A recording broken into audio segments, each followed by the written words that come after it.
So, our topic is the Great Trial of 1922. Section 124A of Indian Penal Code lays down the punishment for sedition. Section 124A IPC का sedition के under जो punishment है वो बताता है. अब देखते हैं कि इसमें क्या बताया गया है. हुएवर बाय वर्ड्स, जो भी बोलकर, या तो वो रिटन हो सकता है या फिर वो साइन हो सकता है, को किसी भी तरह का अटेम्प्ट करता है जिससे गवर्नमेंट के टूवर्ड्स हेट्रेड फैलता है, उसको पनिश करा जाएगा इम्प्रिजमेंट फॉर लाइफ, जिसमें एक फाइन भी ऐड हो सकता है.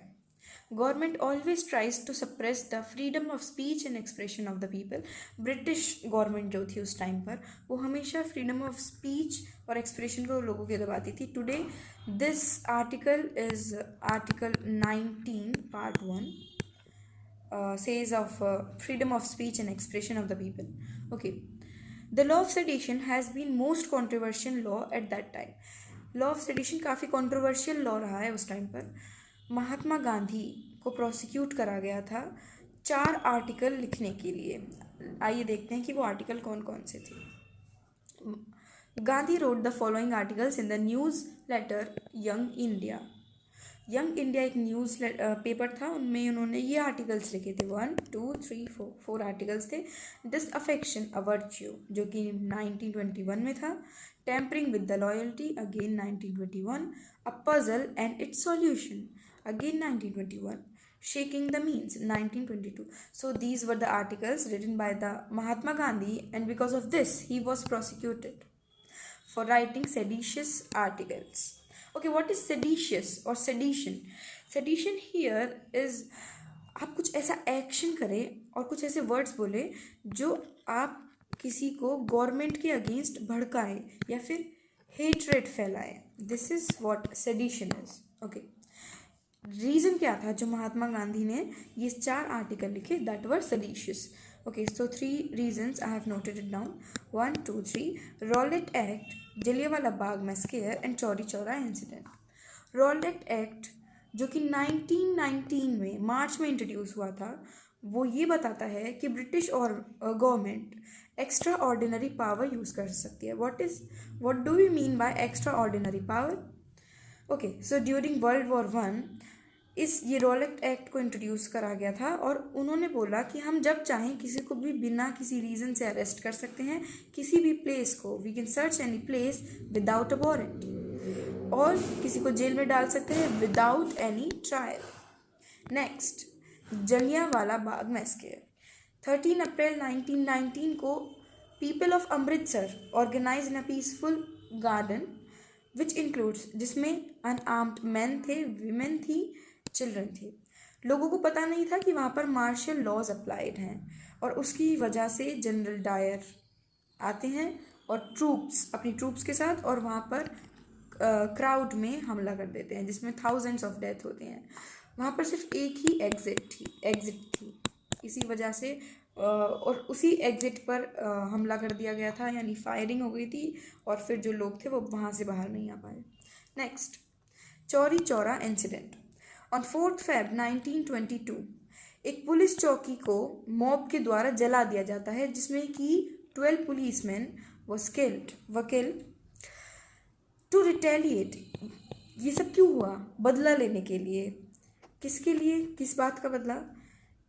पुलिस जो थी उस टाइम पर, उन्होंने 26 कांग्रेस वॉलंटियर्स को मार दिया था ड्यूरिंग अ पीसफुल प्रोसेशन इन चौरी चौरा. इसी बात का बदला लेने के लिए ऑन 4 Feb 1922 पुलिस चौकी को जला दिया गया बाय मॉब.